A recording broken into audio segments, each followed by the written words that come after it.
Hello everyone. Welcome to Lesson 7 of Pre-Algebra. Today we're going to start a new topic on number theory. Number theory is an area in math that studies primarily the properties of integers.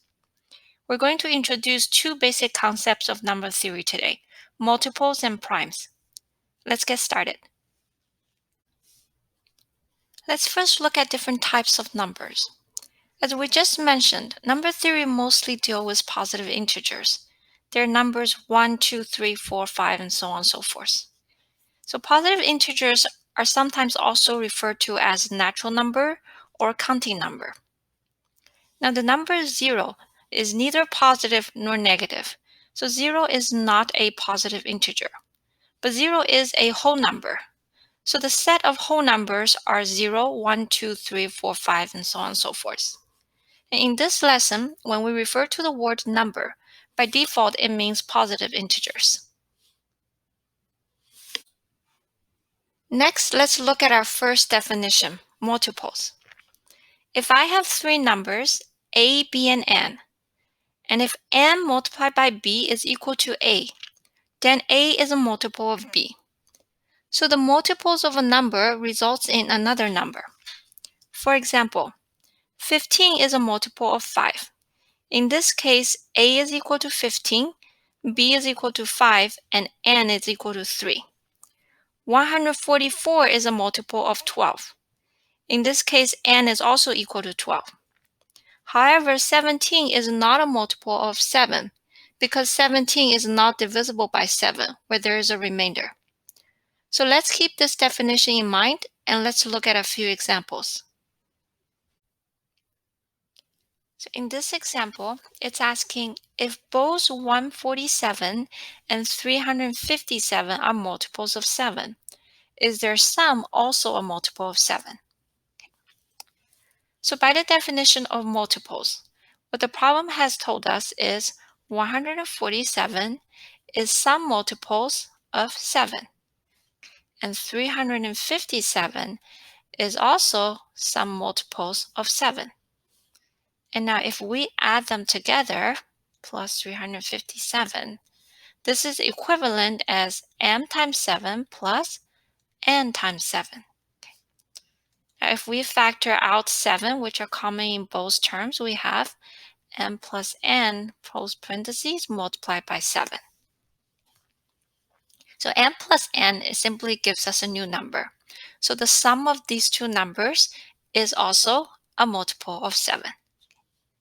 So in the general case, if I have a number a, that is some multiples of number c, and I have a number b that is also another multiples of number c, then a plus or minus b is also the multiples of the number c. Okay, so this is a generalization of this example.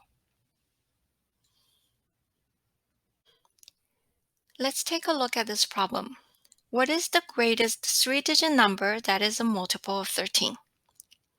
So the multiplier in this case must be a two-digit number, because if we use 13 and multiply by the smallest three-digit number here, which is 100, the product equals to 1300, and this is a four-digit number.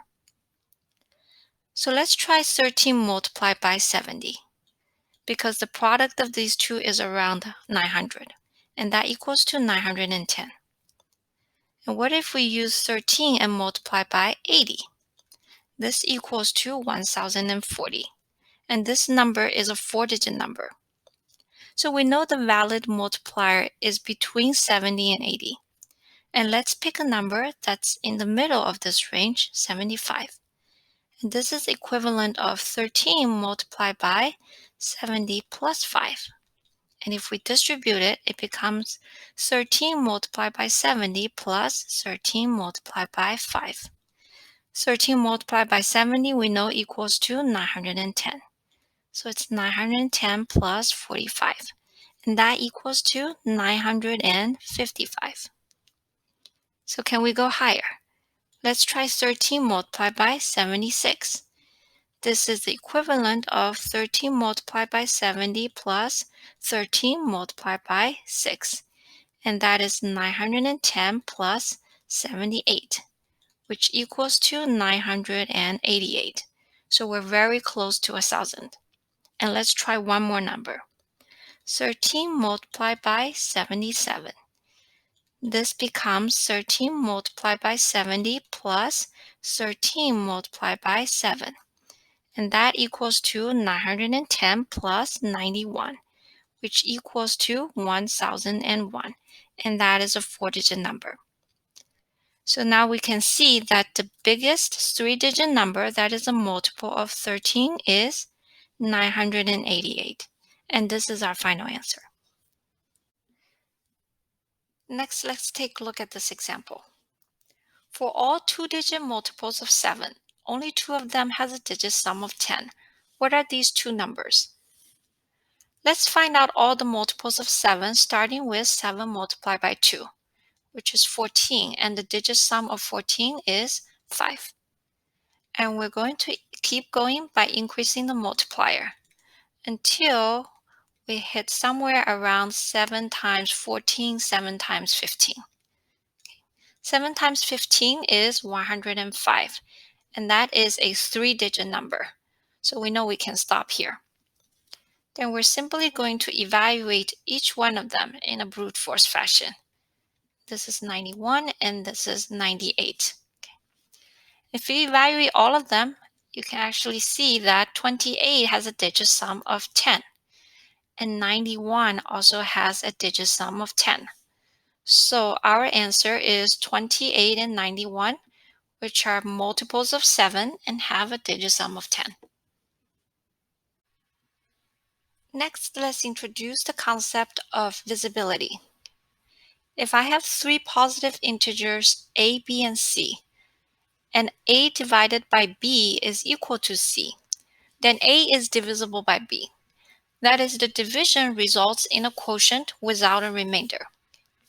So since all integers are divisible by 1, so number 1 is excluded from this definition. That's where you see here b does not equal to 1. So a few quick examples. 18 is divisible by 6 because 18 divided by 6 is 3. However, 18 is not divisible by 7 because 18 divided by 7 is equal to 2 remaining 4. So here 2 is the quotient and R4 means a remainder of 4. Next, let's look at a set of divisibility rules. So these rules are really a set of shortcuts to help us quickly find out if a number is exactly divisible by another number without doing the actual calculation itself.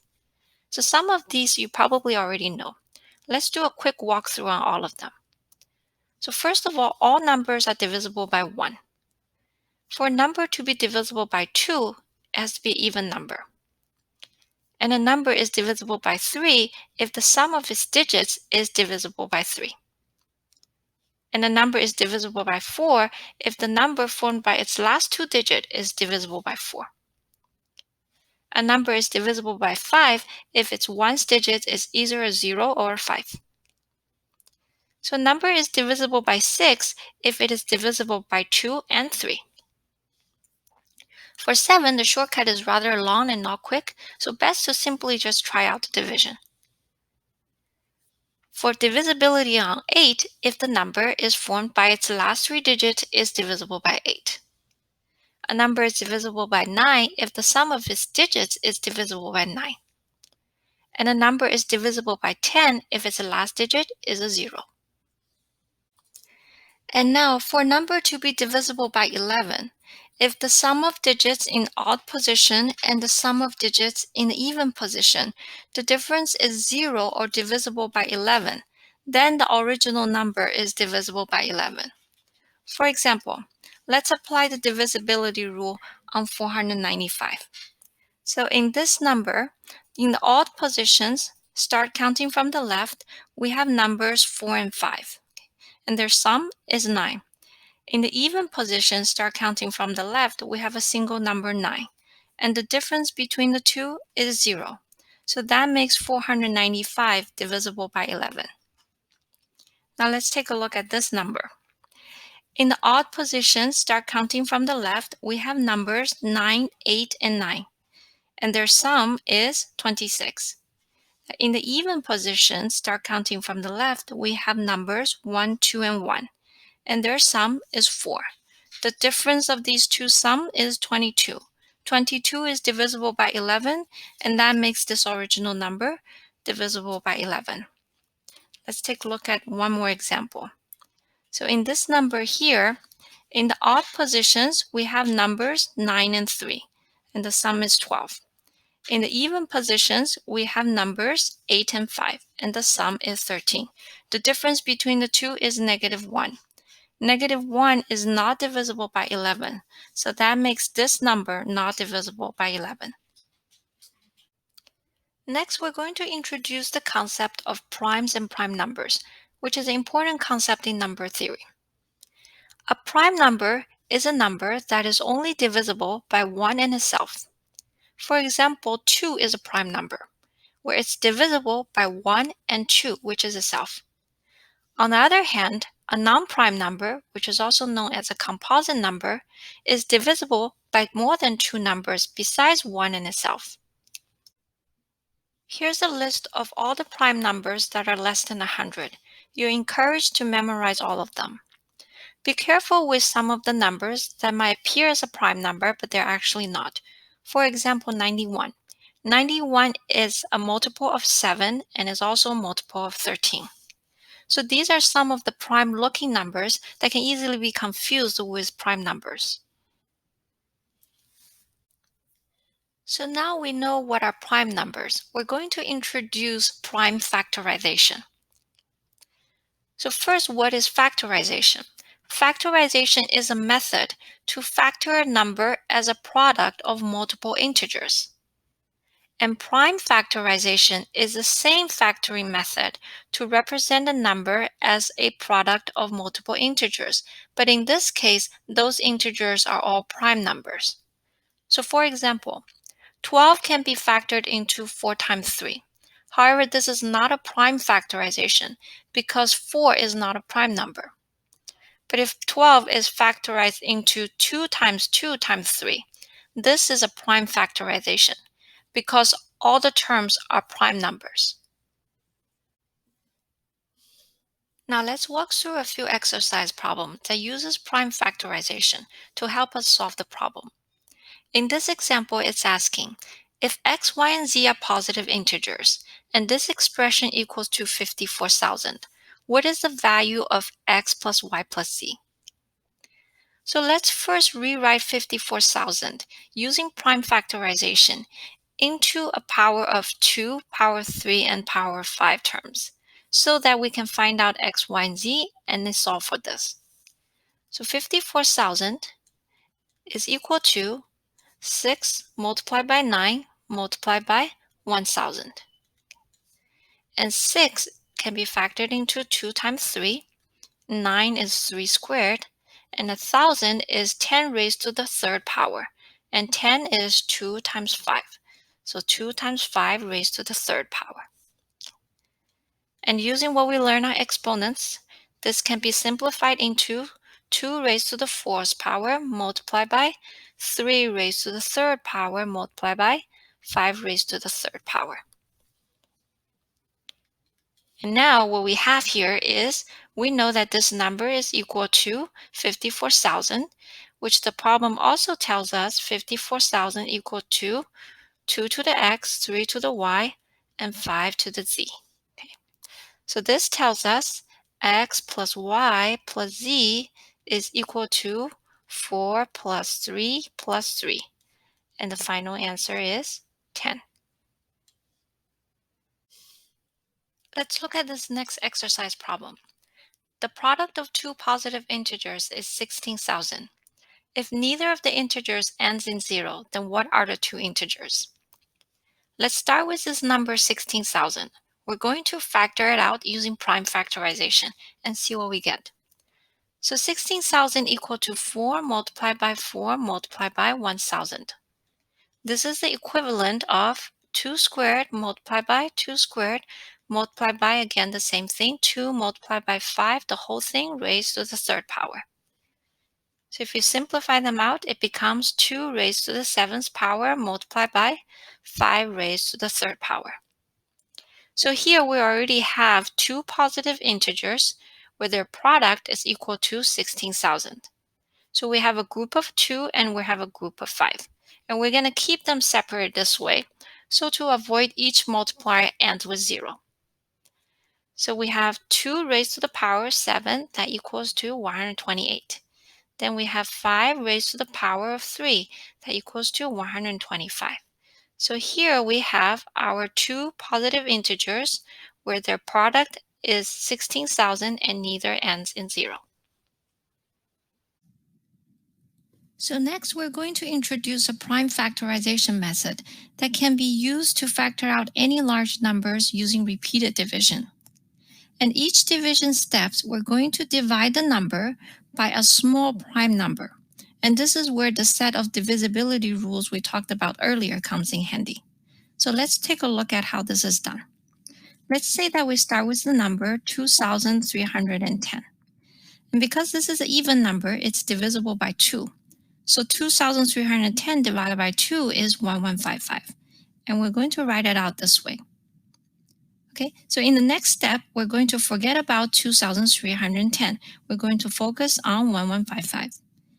And this number, the last digit, ends in 5. So it's divisible by 5. So 1155 divided by 5 is 231. And we're going to write it out this way. Now let's focus on 231. Okay, the sum of its digit is 6, so it's divisible by 3. 231 divided by 3 is 77. And we're going to write it out like that. Okay. Now for 77, 77 is divisible by 7, and the end result is 11. And we can represent it like that. Now 11 is a prime number, so that ends the factorization. So the end result we have is 2,310 is equal to 2 multiplied by 5 multiplied by 3 multiplied by 7 multiplied by 11, where each term is a prime number. Let's try a couple of hands-on problems. So we start with 288. This is an even number, so it's divisible by 2. And that equals to 144. Now 144 is also an even number that's also divisible by 2, and that equals to 72. And again, an even number divided by 2 equals to 36. 36 divided by 2 is equal to 18. 18 divided by 2 is equal to 9. And 9 divided by 3 is equal to 3. So this 3 here is a prime number, so that ends the factorization. So for 288, what we have is we have 5 2's and we have 2 3's. So that equals to 2 raised to the 5th power multiplied by 3 squared. Now let's take a look at this number, 2,772. This is an even number, so we're going to divide by 2, and that gives 1,386. Okay, which again is an even number, so we're going to divide by 2 again, and that equals to 693. Now the sum of its digit is equal to 18. That means this number is divisible by 3. And the result is 231. The sum of its digit in this number is equal to 6. So again divisible by 3, and that equals to 77. 77 divided by 7 is 11. And this 11 is a prime number, so that ends the factorization. So for 2,772, what we have is we have 2 2's, 2 3's, a 7, and an 11. So that's 2 squared multiplied by 3 squared multiplied by 7 multiplied by 11. Now let's take a look at this number. 6,435. The sum of its digit is equal to 18. So that makes it divisible by 3. So we're dividing by 3. The quotient is 2,145. The sum of all of its digits in this number is 12. Again divisible by 3. Okay, and that results in a quotient of 715. Now 715, the last number is 5. That makes it divisible by 5. Okay, divide by 5, that equals to 143. Now for 143, the sum of odd position and sum of even position, the difference is 0. So that makes this number divisible by 11. And 143 divided by 11 equals to 13. So the prime factorization for 6,435 equals to 3 squared multiplied by 5 multiplied by 11 multiplied by 13. So this concludes our lesson today. Feel free to review the concept of multiples, divisibility, prime numbers, prime factorizations, and the set of divisibility rules. We'll see you next time.